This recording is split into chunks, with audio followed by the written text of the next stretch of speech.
السلام علیکم ورحمۃ اللہ۔ الحمد للہ وکفا وسلام علی من لا نبی بعد۔ اللہ مہربان کے فضل و کرم سے ہمارا آج کا سبق سورہ النساء کی آیت نمبر 170 اور 171 ہوگا انشاءاللہ۔ اعوذ باللہ من الشیطان الرجیم، بسم اللہ الرحمن الرحیم۔ یا ایھا الناس، اے لوگو، قد جاءکم، قد تحقیق، جاءکم آیا تمہارے پاس، آنا کم تمہارے پاس، جاءکم الرسول، رسول صلی اللہ علیہ وسلم، بالحق من ربکم، حق کے ساتھ تمہارے رب کی طرف سے،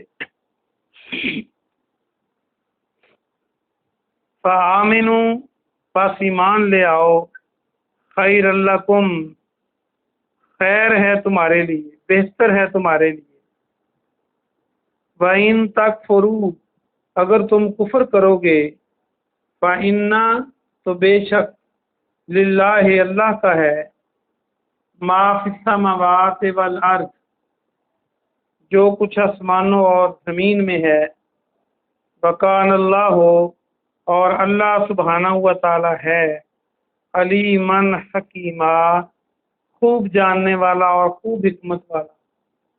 اس کا با محاورہ ترجمہ سنیں۔ اے لوگو، یقیناً تمہارے پاس تمہارے رب کی طرف سے حق کے ساتھ رسول تشریف لے آئے ہیں، یعنی جناب محمد رسول اللہ صلی اللہ علیہ وسلم، بس تم ایمان لے آؤ اور یہ تمہارے لیے بہتر ہے، اور اگر تم کفر کرو گے تو بے شک جو کچھ آسمانوں اور زمین میں ہے وہ اللہ کے لیے ہے، وہ اللہ کا ہے، اور اللہ خوب علم والا اور خوب حکمت والا ہے۔ یا اہل الکتاب، اے اہل کتاب، لا تغلو، تم تجاوز نہ کرو، تم غلو نہ کرو۔ غلو بھی ہم بولتے ہیں اردو میں حد سے بڑھنے کو، تو اللہ سبحانہ و تعالیٰ نے جو یہ غلو کا لفظ استعمال کیا ہے، اس کا مطلب ہے حد سے بڑھنا۔ ایک لفظ غالی بولتے ہیں جو بہت حد سے بڑا ہوا ہو، ذرا مشکل لفظ ہے، غلو اس سے آسان ہے۔ فی دینکم، اپنے دین میں، ولا، اور مت، تقولو، تم کہو، علی اللہ، اللہ پر، الا الحق، مگر حق، یعنی حق کے علاوہ اللہ پر کچھ، اللہ کے بارے میں کچھ نہ کہو۔ انما المسیح، انما حقیقت میں، المسیح، مسیح علیہ السلام، عیسیٰ ابن مریم، جو عیسیٰ ابن مریم ہیں، رسول اللہ، اللہ کے رسول، وکلماتہ، اور اس کا کلمہ تھے، اللہ کے رسول اور اس کا کلمہ یعنی اللہ کا کلمہ تھے۔ القاہا، ڈالا اسے، یہ القا کرنا آپ کئی بار پڑھ چکے ہیں، الی مریم، مریم کی طرف، وروح، اور روح تھے، روح منہ، اس کی طرف سے، یعنی اللہ کی طرف سے۔ فآمنوا باللہ، پس ایمان لاؤ اللہ پر، ورسلہ، اور اس کے رسولوں پر، ولا تقولوا، اور نہ کہو، ثلاثہ، تین ہیں، تین نہ کہو، بریکٹ میں الہ، تین الہ نہ کہو، انتہو، باز آ جاؤ۔ انتہو کو دیکھیں تو واو الف تو جمع کی علامت ہے، اور وہی لفظ نہی عن المنکر، کل ہم نے پڑھا تھا، میں نے نہیں بتایا تھا، جس کا معنی بعد آنا، خیر لکم، تمہارے لیے بہتر ہے۔ انما اللہ، انما اللہ، حقیقت میں اللہ سبحانہ و تعالی، الہ واحد، اکیلا ہی الہ ہے، اکیلا ہی معبود ہے۔ سبحانہ، پاک ہے وہ، ان یکونا، کہ ہو، لہو، اس کے لیے، اس کی، ولد، کوئی اولاد، پاک ہے وہ اس سے کہ اس کی اولاد ہو۔ لہو ما فی السماوات، جو کچھ آسمانوں میں ہے، وما فی الارض، اور جو کچھ زمین میں ہے، وکفا باللہ وکیلا، اسی کا ہے، اور اللہ کافی ہے بطور کارساز، اللہ کارساز کافی ہے۔ با محاورہ ترجمہ اس کا سن لیں۔ اے اہل کتاب، تم اپنے دین میں غلو نہ کرو، تم اپنے دین میں تجاوز نہ کرو، اور تم اللہ پر حق کے علاوہ کچھ بات نہ کہو، اللہ کے بارے میں حق کے علاوہ کچھ نہ کہو۔ حقیقت میں مسیح عیسیٰ علیہ السلام بن مریم اللہ کے رسول اور کلمہ تھے۔ اللہ نے اسے مریم کی طرف ڈالا اور وہ اس کی طرف سے روح تھے، اور ایمان لاؤ اللہ پر اور اس کے رسولوں پر، اور تم مت کہو کہ تین الہ ہیں، الہ کو بریکٹ میں، تم باز آ جاؤ، بہتر ہے تمہارے لیے، حقیقت میں اللہ اکیلا ہی معبود ہے، اور جو کچھ، اور وہ پاک ہے کہ اس کی اولاد ہو، اور جو کچھ آسمانوں میں ہے اور جو کچھ زمین میں ہے اسی کا ہے، اور اللہ کافی ہے اکیلا بطور کارساز، اللہ ہی کارساز ہے اور وہ کافی ہے۔ آسان سبق ہے لیکن عقیدے کا سبق ہے، ذرا غور سے سنیے گا۔ آئیے ہم اس کی تفسیر دیکھتے ہیں۔ اللہ سبحانہ و تعالیٰ تمام انسانوں کو مخاطب ہے کر کے کہتا ہے، فرماتا ہے، یقیناً تمہارے پاس محمد رسول اللہ صلی اللہ علیہ وآلہ وسلم تشریف لا چکے، اور تمہارے رب کی طرف سے وہ حق کے ساتھ آئے ہیں، تمہارے لیے بہتر ہے تم ان پر ایمان لے آؤ۔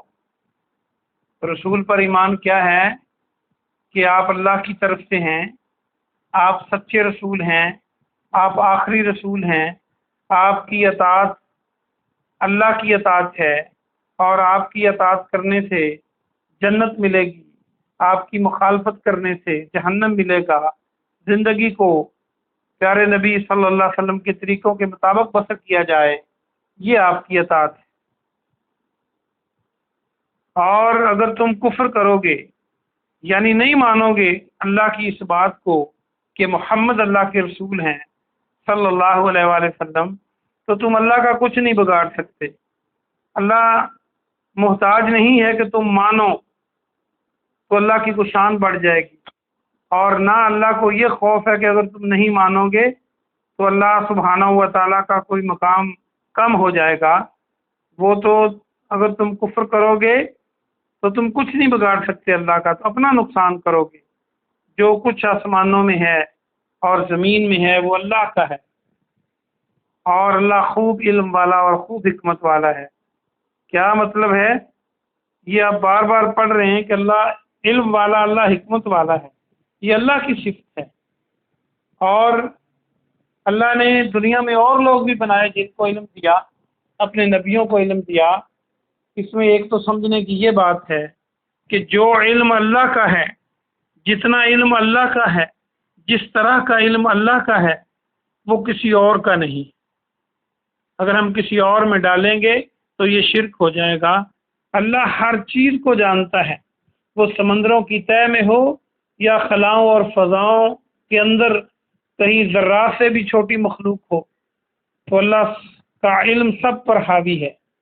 جیسے اللہ نے آیت الکرسی میں ارشاد فرمایا، وَلَا يُحِيطُونَ بِشَيْءٍ مِّنْ عِلْمِهِ، اس کے علم سے کوئی احاطہ نہیں کر سکتے وہ مگر جو اللہ چاہے۔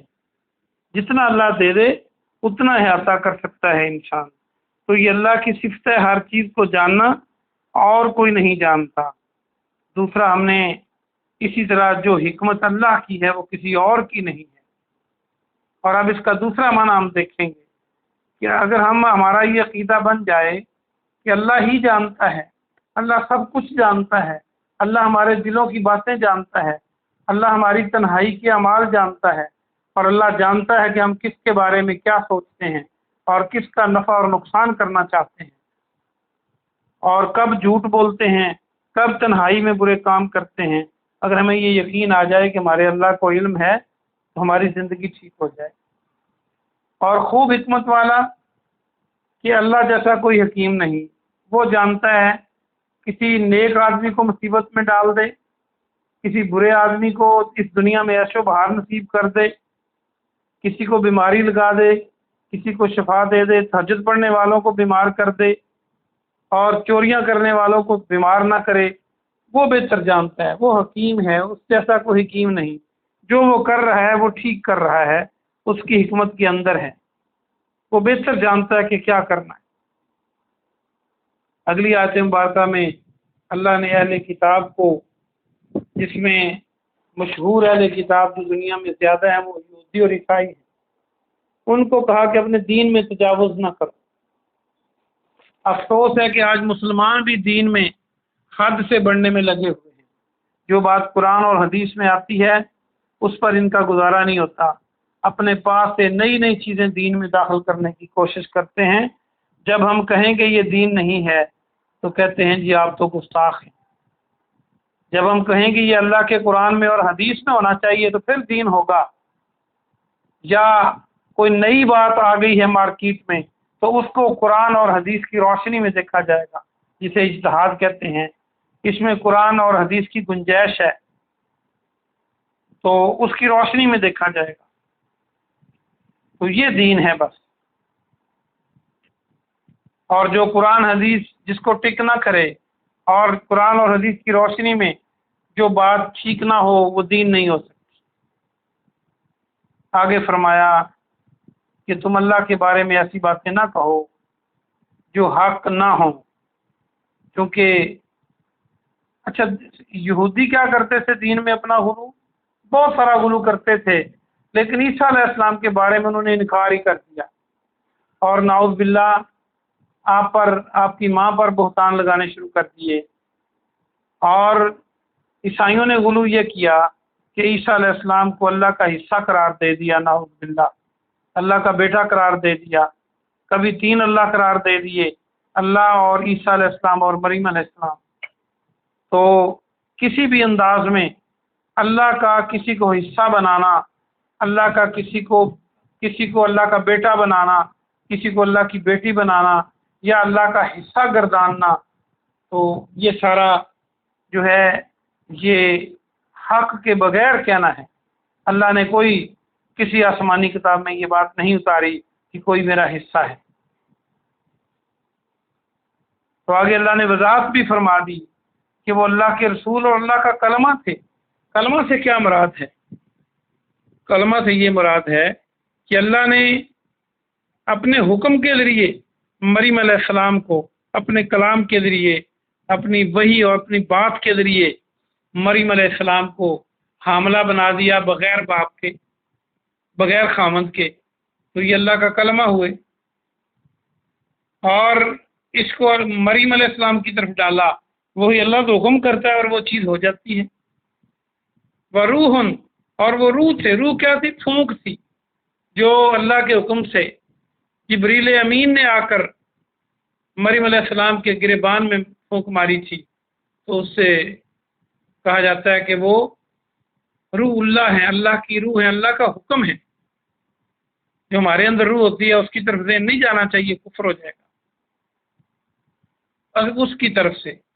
اور اللہ پھر فرماتا ہے کہ ایمان لاؤ اللہ پر اور اس کے رسولوں پر، اور 3 خدا نہ کہو۔ اس کا مطلب یہ نہیں کہ 4 کہہ دینے ٹھیک ہیں یا 2 خدا کہہ دینے ٹھیک ہیں، آگے وضاحت کر دی، کیونکہ یہ عیسائی یہ کہتے تھے کہ اس سے بعد آ جاؤ، یہ تمہارے لیے بہتر ہے۔ آگے فرما دیا حقیقت میں اللہ اکیلا ہی معبود ہے، اللہ اکیلا ہے اور وہ معبود ہے، کہ اللہ 2 نہیں ہے، نہ اللہ کا کوئی حصہ ہے، نہ کسی اور کی عبادت کی جا سکتی ہے، خواہ وہ قولی عبادت ہو، خواہ وہ فعلی عبادت ہو، خواہ وہ مالی عبادت ہو، خواہ وہ جسمانی عبادت ہو، یہ تمام عبادت اللہ کے لیے۔ دعا مانگنا، مشہور قولی عبادت ہے، یہ اللہ سے مانگنی چاہیے۔ نماز پڑھنا مشہور بدنی عبادت ہے، وہ اللہ کے لیے پڑھنی چاہیے۔ اللہ کے نام پہ خرچ کرنا مشہور جو ہے یہ مالی عبادت ہے، یہ اللہ کے لیے کرنی چاہیے۔ تو یہ ساری عبادات اللہ کے لیے کی جائیں گی۔ اللہ پاک ہے کہ اس کی کوئی اولاد ہو۔ اصل میں اولاد انسان اسی لیے چاہتا ہے کہ جب وہ کمزور ہو جائے تو وہ اس کا سہارا بنے گی، اسے فائدہ ہوگا۔ اللہ نے آگے فرما دیا کہ جو کچھ آسمانوں اور زمین میں ہے وہ اللہ کا ہے، تو اللہ کو کیا ضرورت ہے اولاد؟ انسان کو تو کمزوری آتی ہے، انسان تو سارے کام خود نہیں کر سکتا، اس لیے اولاد چاہتا ہے۔ لیکن اللہ تو پاک ہے، اللہ تو حکم دیتا ہے، پوری کائنات اسی کی غلام ہے، تو پھر اسے کیا ضرورت ہے اولاد کی؟ یہ ایک عقلی دلیل بھی ہے اس کے اندر، اللہ کا حکم بھی ہے۔ اور آگے فرمایا کہ اللہ کافی ہے کار ساز، وہی بات جو میں نے ابھی کی کہ اللہ نے کام نہیں چلوانے ہوتے کہ اللہ کو ضرورت ہو۔ اگر اللہ نے کسی کی ڈیوٹی لگائی ہے تو اللہ کی حکمت ہے، یہ اللہ کی محتاجی نہیں ہے جیسے فرشتوں کی ڈیوٹی لگائی ہے۔ اللہ تو حکم دے دے تو وہ ہر چیز ہو جاتی ہے، کن فیکون۔ اللہ پاک ہمیں ہمارے عقائد درست فرمائے، کیونکہ عقائد کے بعد عبادات کا نمبر آتا ہے، اور عبادات تبھی قبول ہوں گی جب ہمارے عقیدے ٹھیک ہوں گے۔ اللہ پاک سے دعا ہے کہ اللہ پاک آپ کو اور مجھے عمل کی توفیق عطا فرمائے۔ سبحان ربک رب العزت عما یصفون وسلام علی المرسلین والحمد للہ رب العالمین۔